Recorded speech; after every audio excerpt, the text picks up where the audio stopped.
И еще, слышали вы, что сказано «не протився злому», но кто ударит тебя в правую щеку твою, обрати к нему и другую. И кто захочет судиться с тобой и взять у тебя рубашку, отдай ему и верхнюю одежду.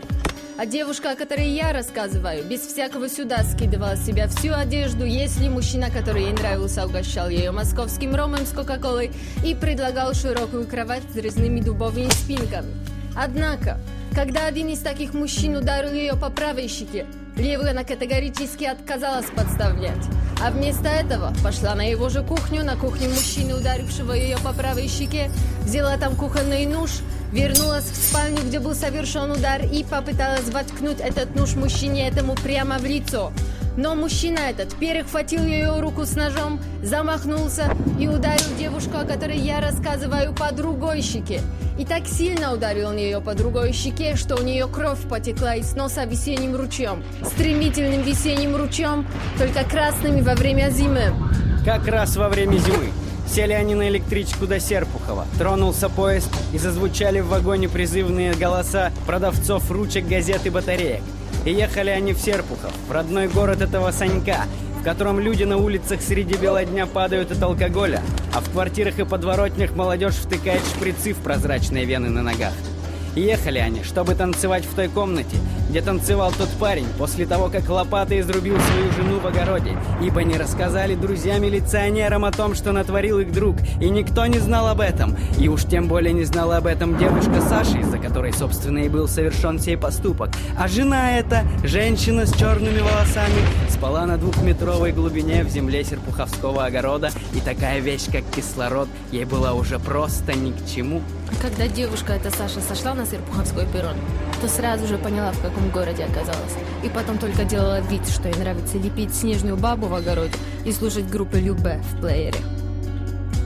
А когда этот Санек из Серпухова приезжал в столичную Москву, видел эти снобские лица и слышал эти акающие голоса, то ясно понимал, что лопат не хватит и ваганек не напасешься на всю эту людскую массу, задыхающуюся без кислорода под озоновой аэрозольной дырой. И никакие очки ни за 300, ни за 500, ни за $1000 не помогут разглядеть в пьяной девице в черных туфлях и белых носках уважающей себя женщину, а в кучке ребят, присевших на корточки возле магазина, имеющих хоть какие-нибудь жизненные цели мужчин. А когда шла она в своем платье из льна из Амстердама по улицам городка, в котором до сих пор снимают фильмы про революцию без всяких декораций, то даже собакам было стыдно за свою провинциальную шерсть. Потому что, если взять 2 собак с помоек Москвы и Серпухова, то окажется, что блохи московского пса ведут род свой от блох, кусавших собаку Станиславского, а блохи серпуховской псины — прямые потомки блох, евших безродную сучку деда Сереги, который сам в свое время ел этих блох, когда сдирал шкуру с собаки своей для того, чтобы ее съесть после того, как сообщили ему, что только так можно вылечиться от туберкулеза. А если так ставить вопрос, если начать выяснять, кто лучше, те или другие, то сперва решите вопрос с главным городом мира Иерусалимом, а потом уже переходите на частности. В какой стране правильнее жизнь? В Москве или в России? Потому что, если возьмет еврей танк, переедет на нем реку, где крестил креститель, то любой, даже не верующий в приметы человек, может ожидать взрыв в любом месте любого еврейского городка. И это так же верно, как и то, что стрижи летают низко над землей перед дождем. И это так же верно, как и то, что главным признаком провинциальности души человеческой является чувство ущербности, которое он испытывает от того, что московские блохи не дают ему покоя своей родословной, и от того, что какая-то невидимая рука заставляет его заправлять свитер в штаны. Да пошла твоя Саша в жопу, вот что я могу ей предложить. Да пошел твой Саша сам в жопу, вот что я могу ему ответить.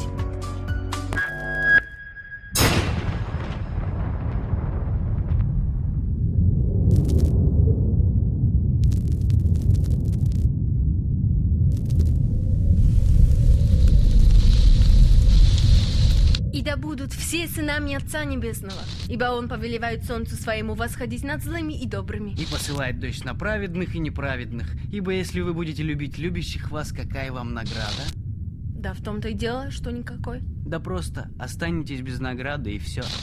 И все.